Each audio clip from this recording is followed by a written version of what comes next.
Welcome to Kev's Travel Stories. Each week I'll be bringing you a story from the weird and wonderful world of travel, a world that can change the way you see life and love and even the way we find meaning. Places that are iconic and sometimes surprising and even terrifying. So sit back and enjoy while we go on a magical mystery tour together.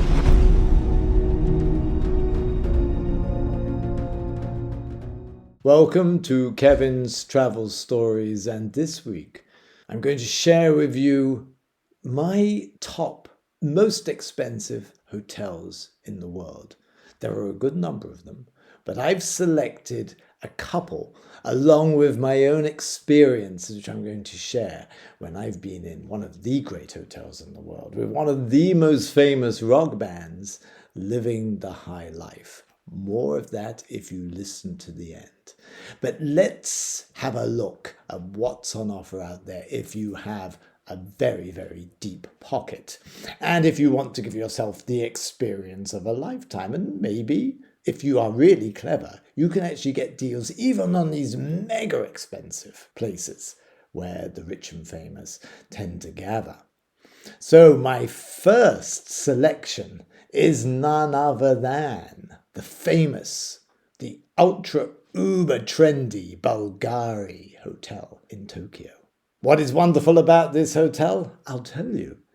The roof is painted with not just 1, 2, 3, 4, but 5 layers of gold, actual gold. The swimming pool is made with Venetian glass. You see Bulgari, Italian design with Tokyo and all that has to offer. And finally, you have the world-famous 3 Michelin star chef, Kenji Gochen, providing you with a meal that you will never, ever forget. The best part of all of this is if you get to stay in the Bulgari suite. This takes you to another level of opulence altogether. This really does kick ass, as they say. And why not with your own chef, your own butler, and all the extras from special Japanese massage through to the tea ceremony. You will never forget this experience. It's the ultimate in Japan. It's so refined that, guess what? They don't have a price on it. You have to book to find out. But a little bird whispered in my ear that you're going to be south of 30,000 euro for one night. That's a lot, but it's in the halfpenny place compared to some other places now.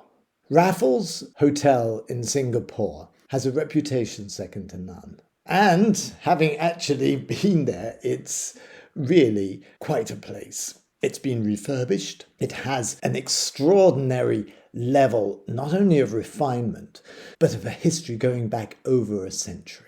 And I think that's what gives it the unique twist. Not only the level of comfort and service, but that history, that richness, where you know you're walking with the ghosts of the past. It's actually a bit of a snip, because some of the rooms you will get for $3,000 a night. And this includes access to a butler. Raffles has a fantastic dining experience. They have the well-known chef, Sophie Ann Pick, Michelin-starred, who really knows how to create dishes of fusion. And then finally, you've got the famous Raffles Singapore Gin Sling at a very modest $28 a pop. You'll sit back, look out over the skyline in Singapore, and know that you're part of living history. If you want to go mega and you've 40 guests and you're celebrating a big occasion, then there's only one place I'd recommend. This is Sir Richard Branson's Necker Island, which is open to guests, but you have to book the whole island, the 20 ultra-luxurious villas on his island, his private island. Your guests and the neighbours include Sir Paul McCartney, Keith Richards from the Rolling Stones, many Hollywood luminaries. And you'll have these extraordinary Balinese-style villas where you can stay, plus a phalanx of staff who will look after your every need, from massage through to chefing, through to waitering and taking you down to the jetty where you have your private boat to bring you back and bring you forward from excursions onto the ocean, the deep emerald blue. It's not cheap, but if you're dividing it by 40, it becomes a little bit more reasonable. We're talking about $113,000 per night to have the whole island at your disposal. That's something to think about. Do the maths. Who knows? You may be able to celebrate a big birthday or a big wedding with your guests at the height of luxury, with Sir Richard looking down on you, giving you the thumbs up. Now, if you're going for a smaller group of people and you want the ultimate luxury, well, we're starting to hit the really stratospheric level that you can expect to enjoy if you have the money. I'm talking about a hotel in Dubai which was opened by none other than Beyonce, and she just doesn't turn up and do a gig for anybody. She was there to launch the Atlantis Royal Dubai. Now, this really is a hotel within hotel, and if you go to the mansion, this is very, very exclusive.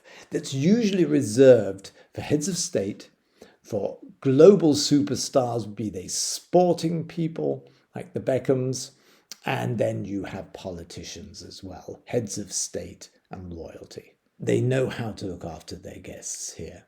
They have a separate entrance. They have their own security detail, and you and 16 other guests can be whisked away without having to look at the hoi polloi or interact with the paparazzi, because the people in this hotel know that guests at this level don't want to be disturbed. So everything is provided within this huge mansion within a 5-star hotel. We're talking about 7-star luxury here.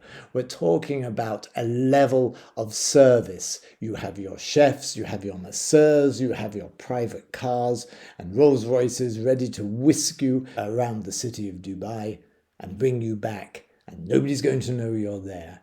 And the views from the top, actually jaw-dropping. Now, you could say when you get to this level that there is a little bit of frippery. It can be a little bit hard to take seriously, where you have literally gold-plated toothbrushes and shaving equipment laid out for you. They even have a Louis Vuitton designed ping pong table. Do we need that?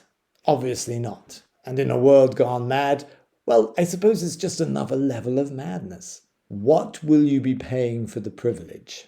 100,000 a night. It doesn't get much classier than that. So the Atlantis, the Royal Dubai, that is really at the stratospheric level. But you can go even more expensive than that. What reaches the most expensive level? Believe it or not, it's submersible. This is your own private submarine. Now, this is not a submarine as you've seen a submarine before. It is decked out in the style of a 5-star hotel. You have your captain, your chef, your masseur, but they live on the far side of the submarine. You live in these quarters that are surrounded by thick glass, which allows you to look directly on to the extraordinary richness of the sea life. You're going to have the coral reef. You're going to have the multicolored, beautiful, dazzling, luminescent sea life. And you'll be able to lie back in your bed, look out, ring the bell, have the champagne delivered, and immerse yourself in the bottom of the ocean. Some wickedly call it the Mile Low Club, but for $150,000 a night, I think you have earned the right to ignore any sniggers. What's more, there's a catch. You have to book it for 2 nights. So that's the guts of well over $300,000. Another extraordinary experience can be had at the Damien Hirst designed Empathy Suite, the Palm Springs in Vegas. This is something else. Damien Hirst is an incredibly successful artist, famously known for taking animals and putting them in formaldehyde when they were dead, and sometimes stripping them of all their skin. So you have the sharks, you have the famous cow, and he maybe on a wild weekend, of which apparently he has had many, he was inveigled to design this two-story Vegas daydream. It's actually could also be described as a bit of a nightmare. When you arrive at your suite, you have two sharks in formaldehyde eyeing you as your private lift door opens. That's a bit weird.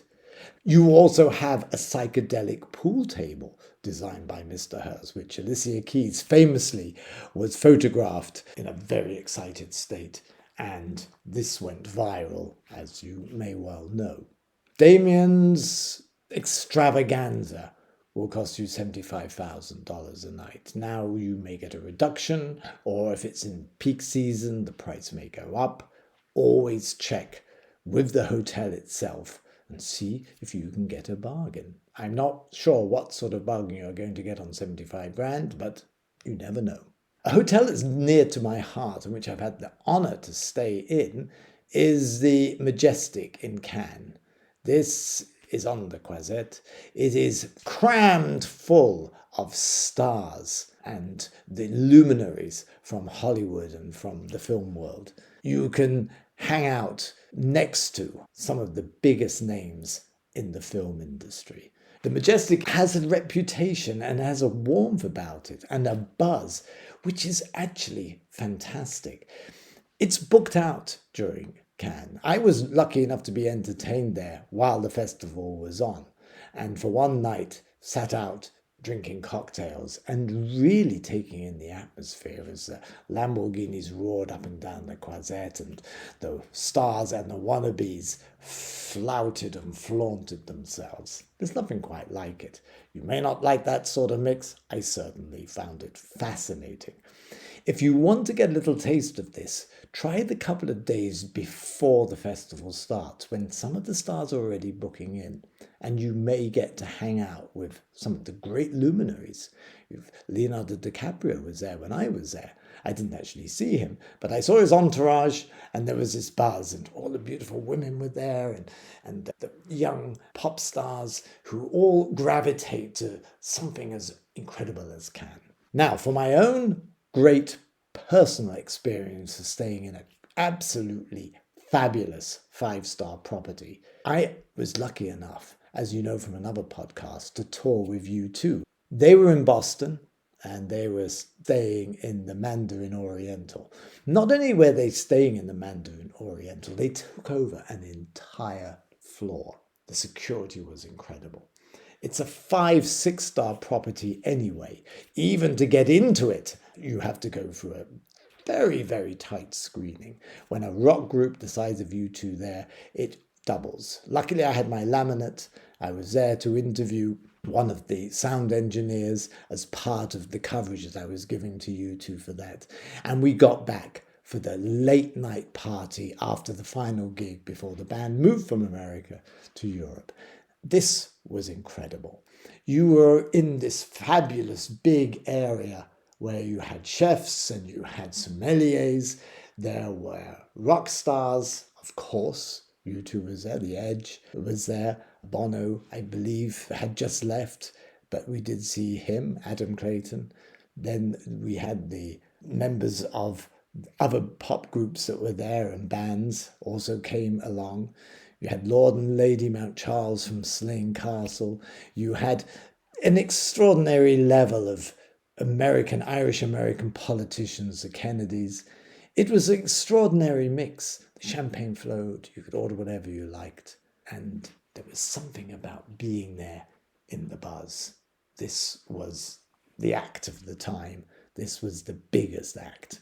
That generated its own energy. And to be around it and to enjoy the vibe was great. When I look back at some of the hotels I've stayed in, and I intend to stay at some of the hotels we've looked at, the very expensive hotels we looked at, there's something that always strikes me as being important, and that is this. It's not about the quality of the hotel. That's a given. All the hotels have this high level of excellence.